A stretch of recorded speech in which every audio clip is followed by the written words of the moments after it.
The resolution's class-conscious investment in proletariat constellations of fragmented heterogeneity serve as a bifurcated call for imperialistic hegemonic demise of the individual and systemic anti-capitalist engagement of the anarcho-subversive system for ameliorating systemic racism.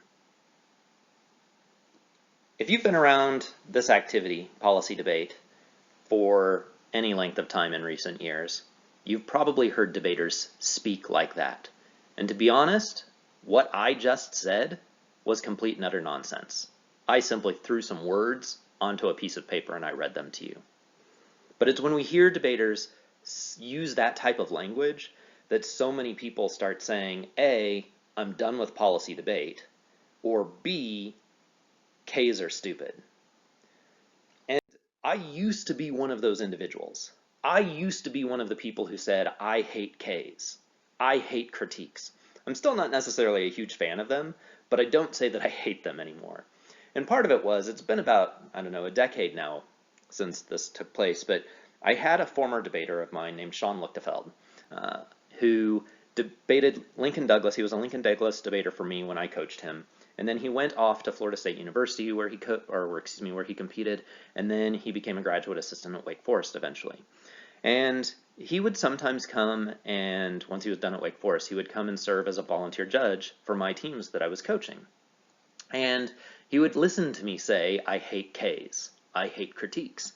And one day he stopped me and he said, Sean, other Sean, you don't hate Ks, you don't like bad debate.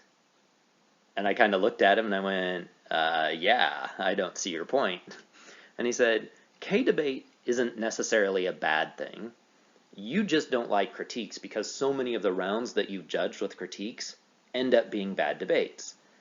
And he proceeded to then explain to me a few things, like one, critical literature, where most Ks are coming from, were never truly meant to, or much of the literature was never truly meant to be applied to policymaking decisions.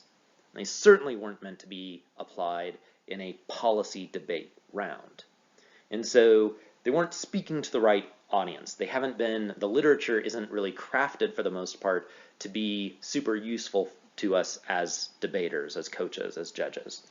He said another problem is that the literature, the critical literature, is esoteric. It's very specific. It's very distinct, and as a result, when it's being read amongst a lot of other material in a debate round, possibly even at 300, 350, 400 words per minute, it can be very difficult for the judge to digest all of that information that's coming into them.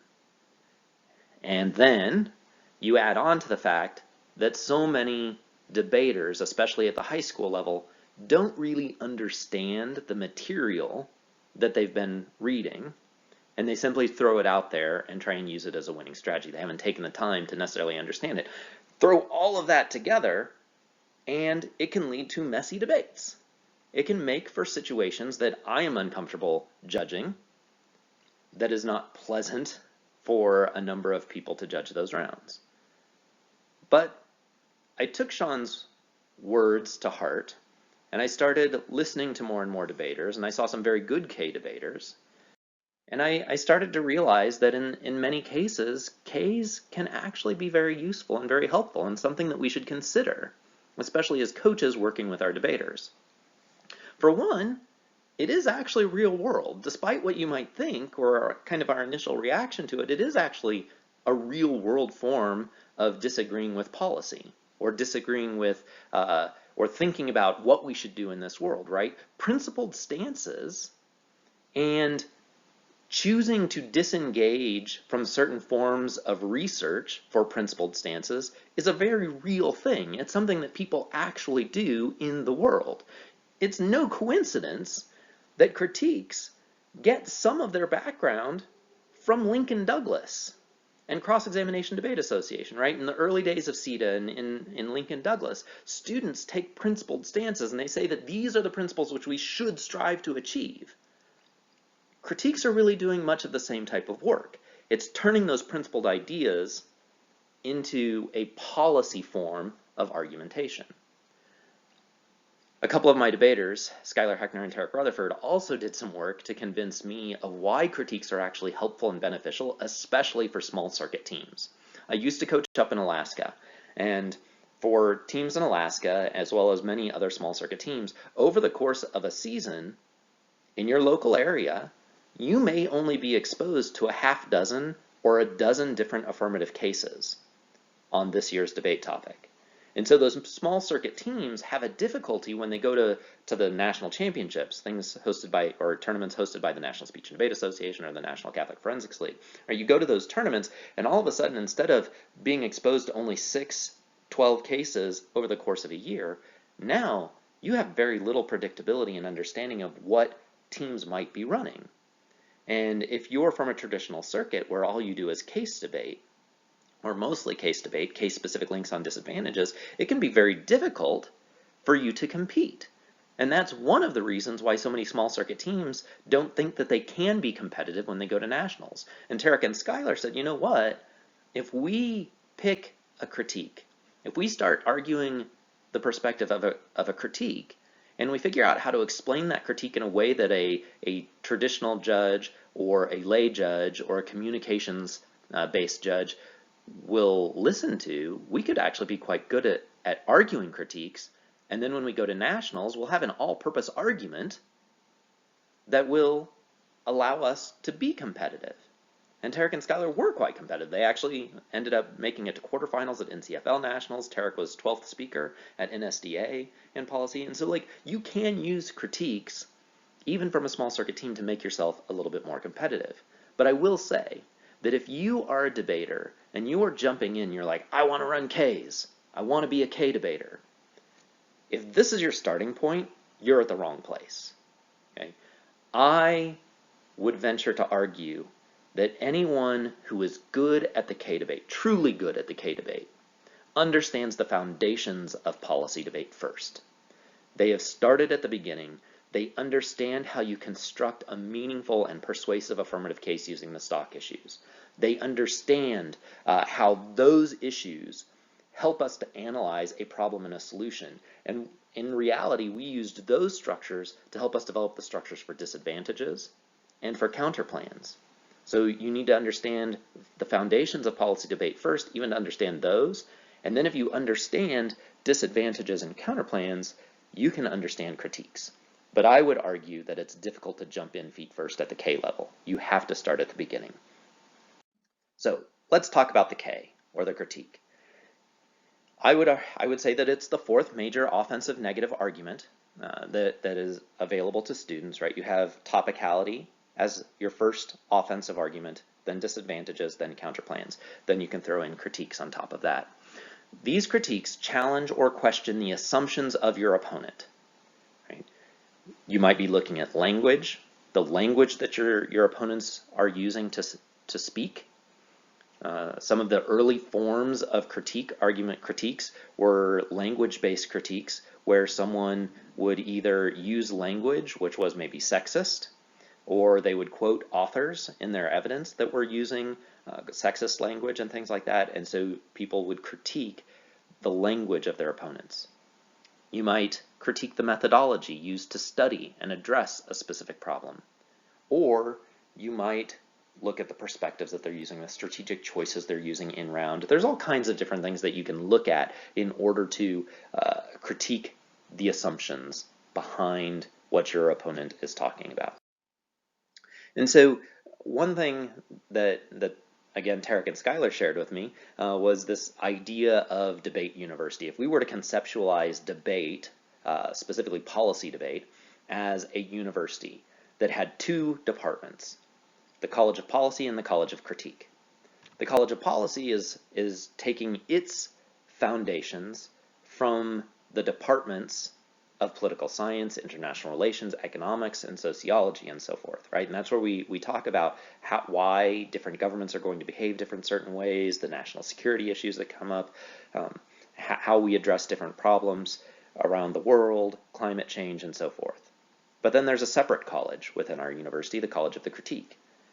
And the departments that would fall under the College of Critique could be philosophy, rhetoric, gender studies, sociology could go in either place. Either it could be a department in either of those colleges. And then that brings us to a number of different specific critiques that could be run, like sexism critiques, which I already talked about. Right? Or you might bring issues of racism, statism, the role that governments play, feminism, deep ecology, our development stances, that we could critique somebody's idea that we always need to develop, and grow, and why that might be harmful. You could talk about language or labeling people, threat construction, that if you treat a country or an individual a certain way, or if you talk about them a certain way, it causes them to react in oftentimes self-fulfilling prophecies, and so they behave exactly the way that you were labeling them, which then makes you then react to them, and so we actually create problems. Biopower mechanisms of control, flowing from Foucault, Kant. You might talk about capitalism, neoliberalism, colonialism, Afro-pessimism, Afrofuturism. These are all of the types of things that come up in the world of critiques, or the arguments that might be run. But there are two fundamental ideas that you need to understand when you're looking at a critique. Right? A critique is challenging our way of thinking, and I already talked about that. That's the whole purpose of the critique. It's the way you analyze, the methodologies you use, the way you speak, and so forth. But the second fundamental level of the critique is that you're looking at the role of the ballot. What does the ballot mean in the debate space? How does it function? Why does it function? What are the issues that we're going to evaluate? So challenging a way of thinking really isn't that much different than the substantive debates that we have, the cost-benefit analysis that we use when we're evaluating an affirmative case, disadvantages, or counterplans. You're looking at a way of thinking and you're saying that you use that way of thinking, or you use that language, you use that methodology, and it's harmful because of X, Y, and Z, which leads to certain impacts. And we need to fix that. We need to use an alternative methodology, and so forth. And that actually is helpful and beneficial, and it solves, right? It fixes the problem. The role of the ballot just helps to locate where the debate is taking place, which then brings me to the second issue, right? Locating the debate. The critique takes place on two levels. Probably two levels. Sometimes it's actually implied, but the one that is always present is the substantive debate. You're always going to have debate over the substantive issues. You embrace the nature of capitalism. Capitalism is harmful because it leads to these assumptions, these behaviors, these methodologies, these types of solutions, which is harmful because of X, Y, and Z. Therefore, we present some alternative system, which is good because, and then you explain it, right? Substantive debate, pretty simple. Debaters have done that. If you've argued affirmative cases before, you've done that. If you've argued disadvantages, you've done that, so you know how it works. The framework debate is the second layer, the second place that we might locate the debate, and that's just helping the judge to understand how the critique fits in with the bigger picture of debate. Debaters have already done that. Since the earliest days of policy debate, debaters were already engaged in this. It's called procedural arguments. It's called topicality, right? One of the 5 original stock issues was whether or not the affirmative team fell within the boundaries established by the resolution. If they don't fall within the boundaries of the resolution, they lose. The framework debate says the reason why they lose is because they violated a rule of the game. If you're not playing the game that we were supposed to play when we came here, then you should not be allowed to win this debate. The framework debate on a critique is just identifying where the critique fits in with all of the other argumentation. And sometimes it's going to fit in right alongside all of the different substantive arguments. It's going to be evaluated right alongside solvency for the affirmative case. But at other times, there's going to be issues involved with the critique, which is going to lead a debater to say, this needs to come first. We need to evaluate it as a prior question or a prior condition before we move into the substantive debate. Why would that happen? Well, let's think back to one of those early examples that I talked about. Right? When I was in high school, some of the early critiques being run were based in sexist language or gender norm language. One of the topics that I debated in high school was a healthcare topic. And some debaters would regularly refer to doctors with male pronouns and nurses as female pronouns.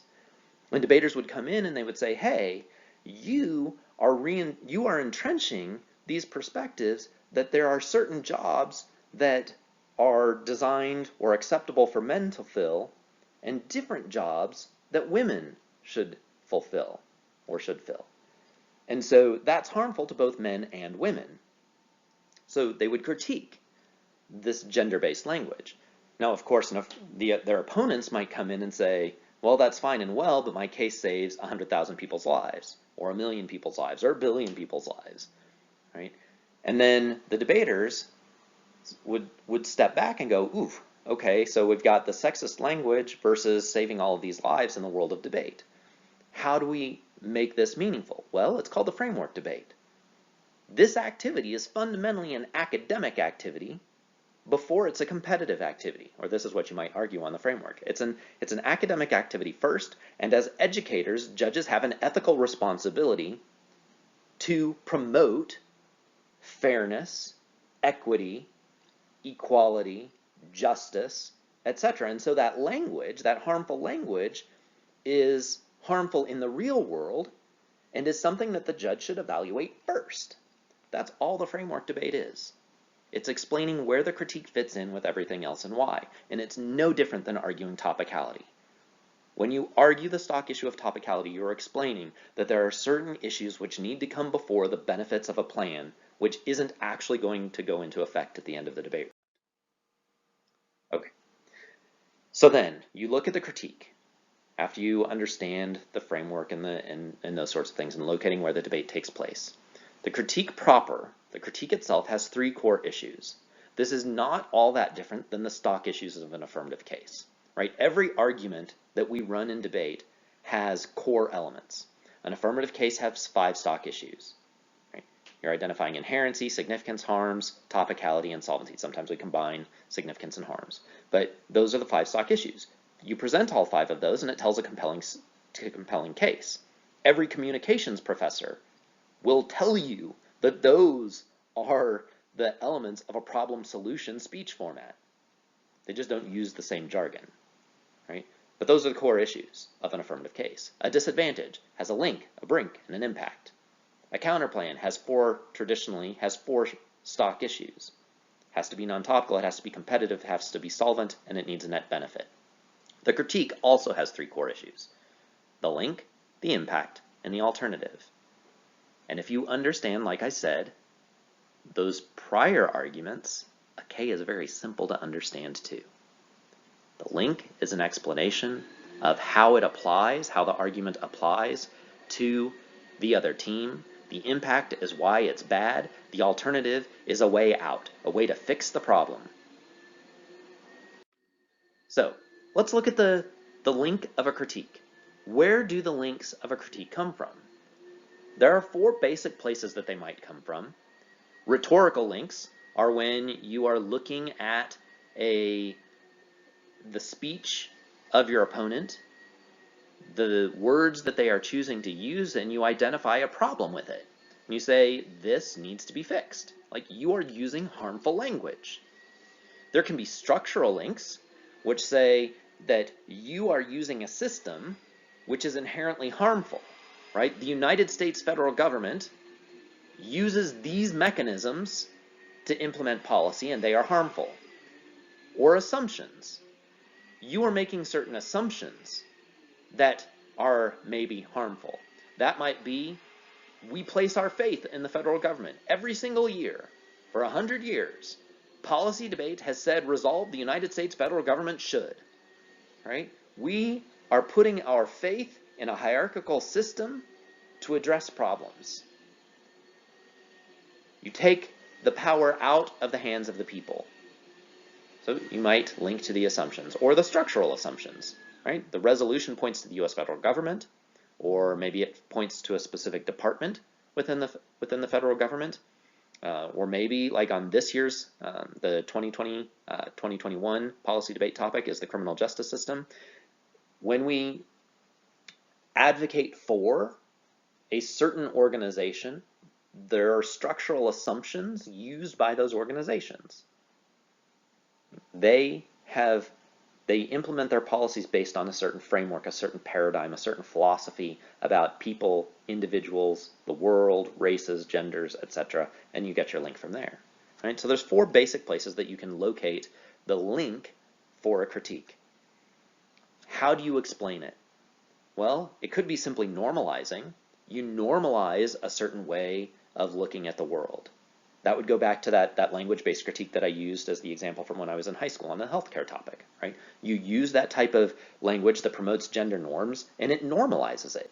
It makes it more acceptable for people. It could be affirming language. You specifically are saying things that promote a certain system. I keep referring to the CAPK, right? It's a very common generic critique that comes up every single year in policy debate. You embrace the capitalist system. You affirm that it is a good system, or the neoliberalism K. You affirm that it is the way to go. And when you affirm it, it's going a step beyond normalizing the behavior and saying that you actually advocate for it.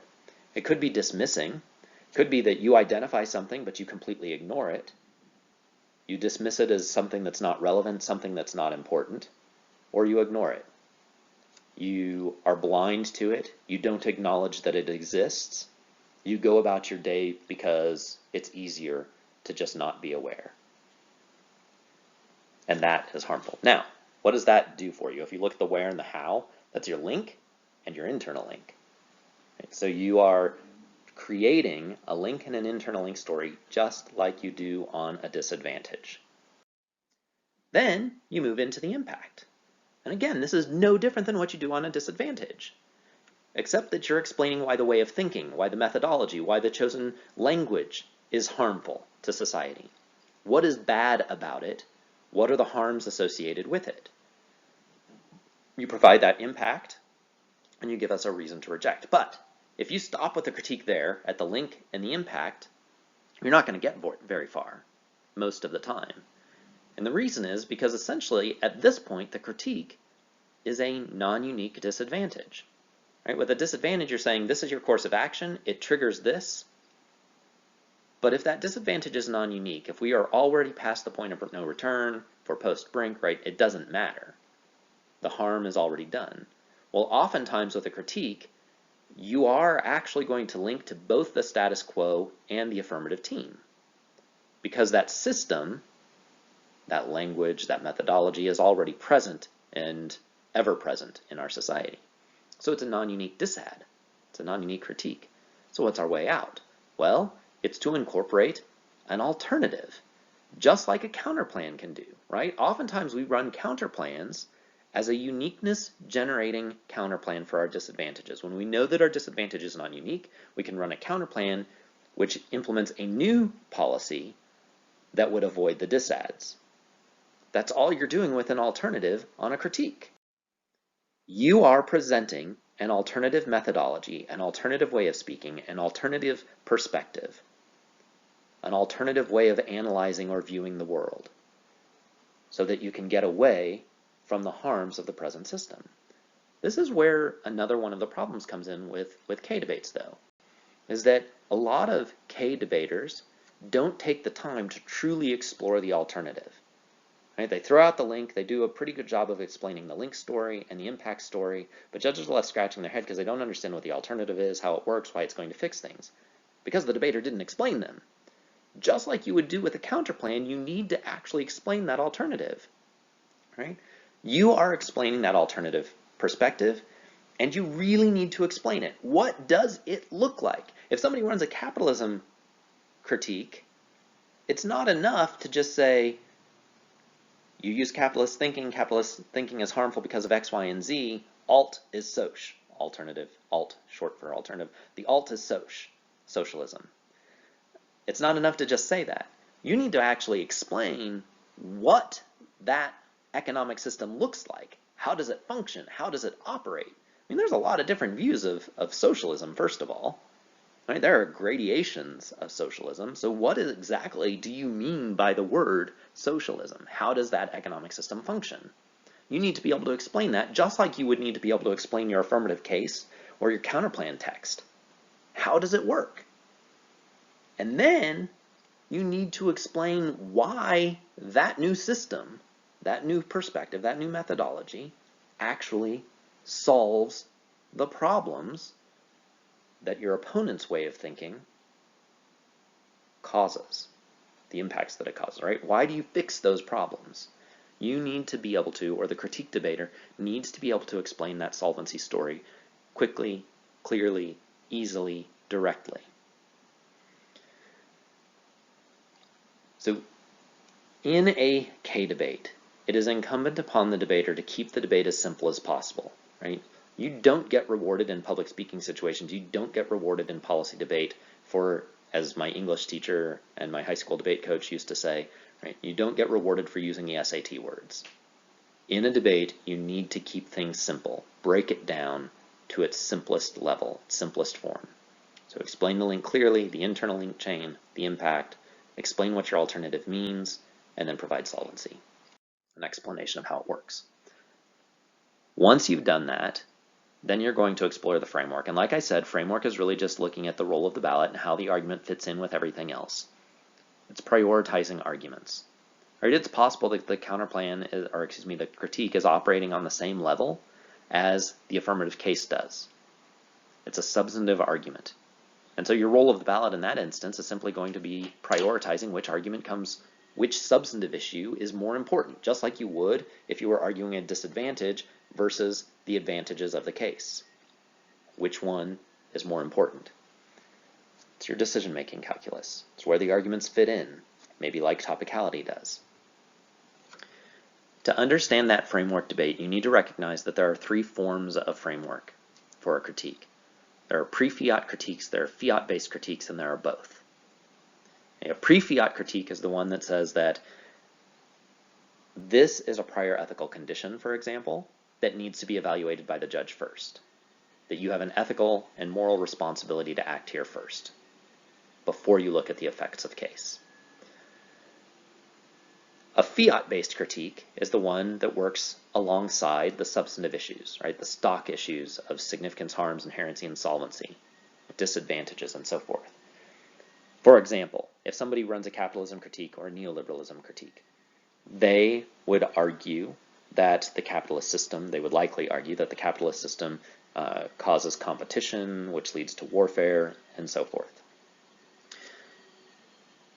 The critique then would operate at the fiat level alongside those issues, saying if you embrace the capitalistic system in your affirmative, then you are going to replicate those systems which lead to harm. So the system needs to reject that way of thinking. And then there's both. Could operate, you as an ethical judge would reject this mindset, but also policymakers should too, for substantive reasons. One of the reasons why critiques can now get confusing is because debaters will be running fiat-based critiques, but they will argue on framework that you should vote pre-fiat, right? So you run a capitalism critique, and you say that operating within the capitalist system leads to warfare. But then they tell the judge that they vote because our action in this round tears down the system. We need to reject at a pre-fiat based level in order to avoid these harms.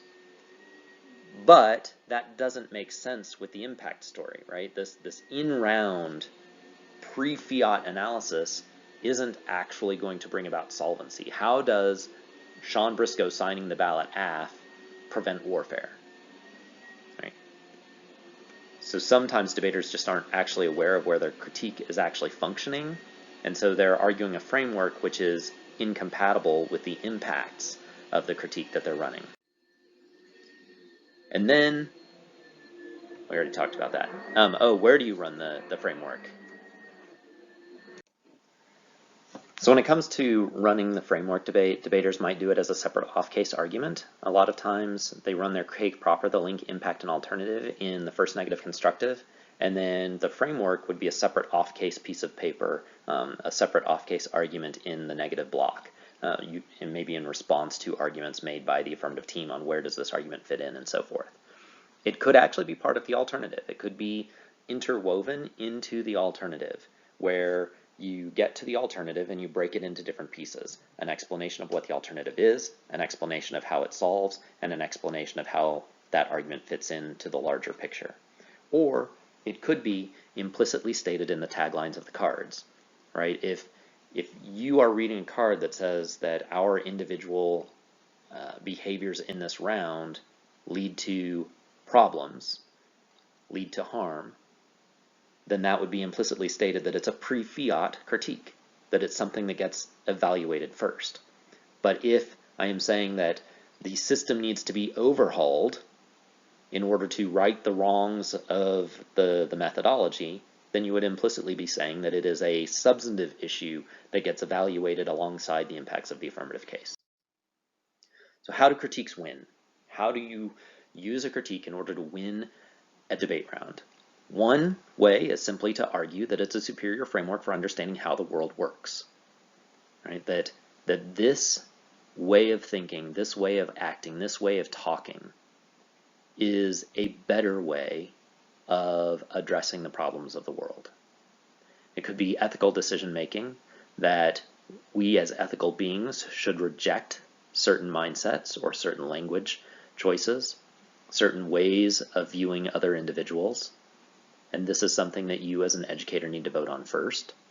It could be that you argue that you solve the affirmative's harms, right? That the alternative that you have provided solves the affirmative's harms when you reformat, restructure the system, and gain an additional benefit. It's just like a counterplan, right? You solve the AF, you get a net benefit. Could be that you just argue that the alternative, as a way of changing the system, outweighs the benefits of the affirmative. Or in some cases, you could just argue that you impact turn the affirmative. Okay? So if you think about a way that case turns work in the stock issues, you could actually argue that the link and the impact of the critique shows that the way of thinking, the way of addressing a problem, the way of approaching a problem that the resolution calls for is going to create a cycle in which we perpetuate those harms and maybe even make them worse, right? That's an impact turn. You're making the problem worse. I keep using the capitalism example just because it's easy, but you would argue that that system is inherently destructive, inherently pits people against one another, and then therefore we recreate and exacerbate the harms of the status quo cited by the affirmative. And an interesting thing about that structure, that way of winning with the K, is that you could actually lose the alternative debate or the framework debate. You could lose the K proper, but still win by collapsing to the link and impact to show that the affirmative makes the world a worse place. Okay, so that's talking about how you run critiques, or how debaters should run critiques. The next thing to think about is how do we answer critiques. And the first step in answering a critique is cross-examination. Right? You, as a debater, need to step back and try and figure out what it is that the other team is running. You need to ask them questions. What are they talking about, and where does the argument fit in with everything else? When you're asking about what they're talking about, that's critically important to you because you cannot debate that which you do not understand. So sitting back and just going, oh my gosh, I'm embarrassed that I don't know what they mean by that, gets you nowhere. You need to ask the questions so that you understand what they're arguing, how it applies to you, why it's harmful, what the alternative is so that you can address whether or not the alternative is actually a good thing, right? Side benefit, a lot of times if you keep pressing on these issues, you're going to find that your opponent doesn't actually understand what they're talking about either, and they're just going to keep referring back to the cards. Well, the card says, no, no, no, what do you mean by it? I'm asking you to explain it. And then they'll recite language from the card. You're like, okay, so what does that mean? I'm asking you to explain it, right? If you keep moving on that, one of two things is going to happen. You're either going to get to the point where you understand it, and then you can answer it, or you're going to get to the point where it becomes painfully obvious to everybody in the room that they don't know what they're talking about. And then you're going to be able to call into question whether or not the judge should vote for something that can't even be explained by your opponents. Okay? Where does their argument fit into the hierarchy of debate? Where does it fit relative to other arguments? partially that's important to you because arguments are meaningless if we don't know where and when they fit in with everything else. So we need to ask those questions and figure it out. You'll also, by evaluating this, by asking questions about this, you'll find out if the critique actually contradicts itself, right? If they're arguing pre-fiat that this is a prior ethical question, but then they're arguing policy impacts about what happens on a larger scale at the impact level, maybe there's a disconnect that they can't actually solve for. Or if they're using rejection language, then maybe they're actually falling victim, they're succumbing to the same methods of analyzing things that they're critiquing, right? That if we always just reject and we're not truly listening and trying to make connections and so forth, then maybe we're just replicating the same problem. Step 2 on answering the critique is your speech, right? How do you answer it? And the reality is, if you understand everything else about policy debate in terms of structuring cases, disadvantages and counterplans, procedural arguments, then you'll know how to answer a critique. Because it's like answering a disadvantage, it's like answering a counterplan, it's making comparisons, and it's like answering a procedural argument. How's it like a DA? Well, you're examining a link, an internal link, and an impact. Does the argument apply to you? Does it not apply to you? Do you actually move us further away from the argument? Right? Is there a missing internal link somewhere? Is the internal link chain complete or true? And is the impact true? Does the impact truly exist? Is it as severe as your opponents lead the judge to believe? Or is the impact actually a good thing? It's like answering a counterplan. You're examining an alternative perspective, just like a counterplan examines an alternative policy. And you examine whether or not that alternative is actually workable. Can it be done? Does it make the problem worse? Does the argument actually lead to a solution? Does it fix it? Does it work? Is it solvent? And because it's like a counterplan in that it's an alternative, it needs to be mutually exclusive with your case. It needs to be competitive. If it's not competitive, then it's not a reason to reject you. You could actually implement your solution in a way that conforms to the perspectives of the alternative. And that's important if your case isn't inherently reliant upon anything that's resolutional, right? In essence, you're showing that the critique doesn't link when you address the competitiveness. And so if you can offer a permutation, just like you would on a counterplan, to show how your perspective operates alongside the perspective of the alternative, then it doesn't apply, and it's not a reason to reject you. And then you're just making impact comparisons, just like you do with any other argument relative to the affirmative case. A critique is also like answering a topicality argument because it's a procedural, or there could be the potential for a procedural argument that it's saying this is a prior condition, right? You then evaluate, well, does that prior condition benefit us educationally, or does it make the competitive environment more fair? If it doesn't, then, or if it makes it less educational or less fair, then maybe the critique ought to be rejected.